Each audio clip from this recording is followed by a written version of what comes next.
Well, in the recent news, I've seen how we Africans, both at home and diaspora, have been so proud, and we'll have to be more proud to ourselves and to our governments. And we'll have to hold our governments responsible and bring them to do the best which we've seen everywhere in the world. And I know we can do it.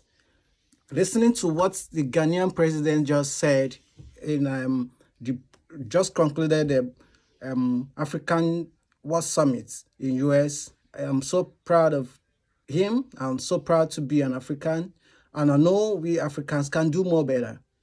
I urge everyone to listen to what he said, and I know definitely we are to have to be the best of it all. Thank you so much, and remain blessed. Watch the video.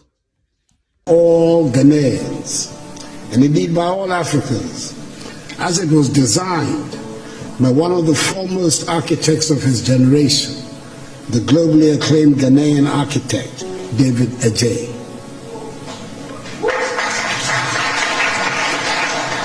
The forum has chosen the most relevant theme of Africa's contemporary situation, a theme which sums up the essence of African aspirations: amplifying voices, building partnerships that work. I've stated it before that it sometimes appears the words Africa and Africans have more resonance outside the continent than inside. When we are home on our continent, it always seems very important to assert that we are Ghanaians, Ivorians, Kenyans, Nigerians, Swazis, Senegalese, Rwandans, South Africans, and Zambians.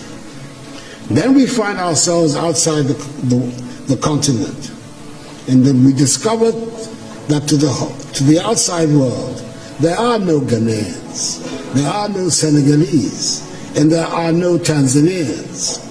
There are only Africans, and we are all simply Africans. The lesson for me is clear. Our destinies are intricately linked with each other, and we're talking not only about those of us on the continent, but about the Africans in the diaspora as well. You can be an honors graduate from any of the top universities of this country. You can be a second or third generation American, and you can be in a well-paid job. If there's an outbreak of Ebola someplace on the African continent, you are an African. Anyone, everybody in a position of leadership in Africa today thus has his or her work cut out. The urgent responsibility we face is to make our countries and our continent attractive for our peoples, to see them as places of opportunities. It means we must provide education, quality education and skills training. It means our young people must acquire the skills that run modern economies. The impact of a successful Africa on the image and standing of Africans in the diaspora applies with equal force to the image and standing of her sons and daughters who go by the name African Americans, and indeed to all her kith and kin in the Americas and the Caribbean. There's a lot of room for your perspectives and energies back in Africa. History tells us of the positive impact of diasporic communities on the growth and development of countries through increased trade activities, rising investments, and the transfer of skills and knowledge. Take the case of China, for example. With an emigre population of some 60 million, the Chinese diaspora is said to be the 25th largest country in the world, who, according to the Nikkei Asian Review, own assets worth 2.5 trillion United States dollars. When foreign companies in the late 1970s reduced their investments in China, it was the Chinese diaspora that shored up the economy. According to the Washington, D.C. based Migration Policy Institute, MPI, half of the foreign direct investment, that is some 26 billion United States dollars, that transformed China into a manufacturing powerhouse in the 1990s, originated from the Chinese diaspora. That is the rationale of Ghana's initiative of Beyond the Return, which is building on the considerable success of the Year of Return and the renewed enthusiasm around building Africa together. We must work to help change the African narrative, which has been characterized largely by a concentration on disease, hunger, poverty, and illegal mass migration. Let us all remember that the destiny of all black people, no matter where they are in the world, is bound up with Africa. We should never forget that famous admonition of the celebrated Jamaican reggae star Peter Tosh, when he said, and I quote, "Don't care where you come from, as long as you are a black man, you are an African," unquote.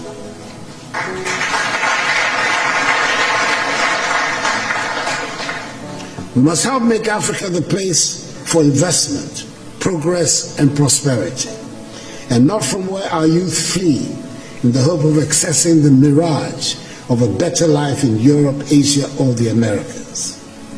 That is what the Beyond the Return seeks to do, so we can derive maximum dividends from our relations with the diaspora in mutually beneficial cooperation and as partners for shared growth and development.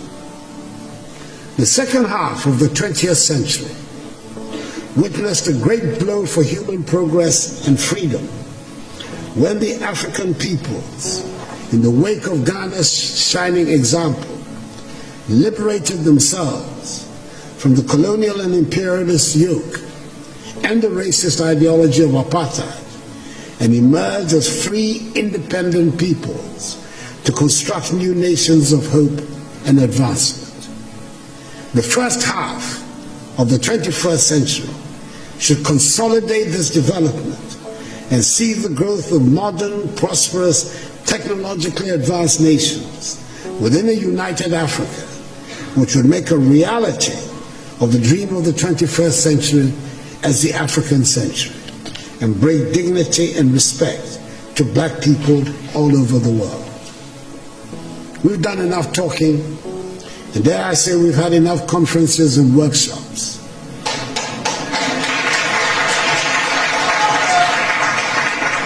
We know what we need to do. It is time just to do it. We've run out of excuses for the state of our continent. We have the manpower, we should have the political will. It is time to make Africa work. We have good reason to be proud of who we are and the beautiful continent that is ours with its vibrant cultures. The geographic space covered by Africa makes it the second largest of the 7 continents.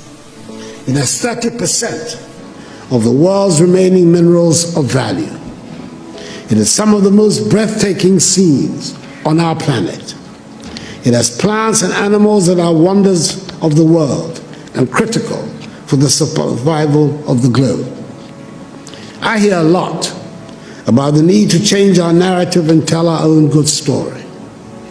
Ladies and gentlemen, as the saying goes, nothing succeeds like success.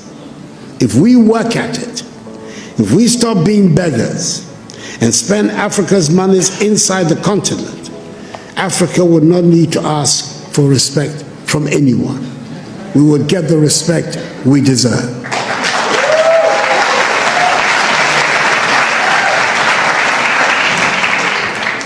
Over 30 years ago, one of America's most prestigious Ivy League universities offered a course in Mandarin, which for years had virtually no takers. Today, there is standing room only. And it is not because the course is any easier. It is because the position of China has changed. 30 years ago, 20 years ago, China was nowhere near where it is today. China does not ask for anyone for respect now. She does not need it. Let us make our continent the prosperous and joyful place it should be, and the respect would follow. I thank you for your attention.